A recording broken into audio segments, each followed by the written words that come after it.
Oh yes, magandang buhay mga ka-agrikultura.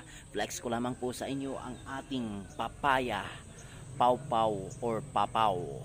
Ngayon po ay magpro-pruning po tayo para lahat ng mga nutrients na galing dito, na papupunta sana dito sa mga dahon dito ay aakyat na lang para mabilis na po ito mamulaklak at mamunga. Tara, samahan nyo ako.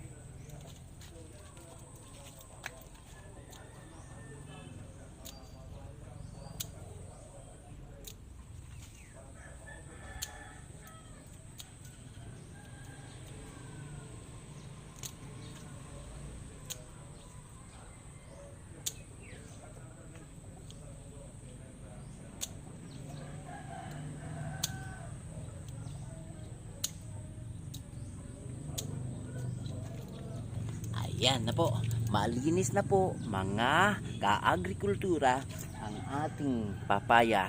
Nag-pruning na po tayo. Ngayon po ay lalago na po ito at mamumulaklak sabay mamumunga. Maraming salamat po sa panonood. God bless us all. Amen to that.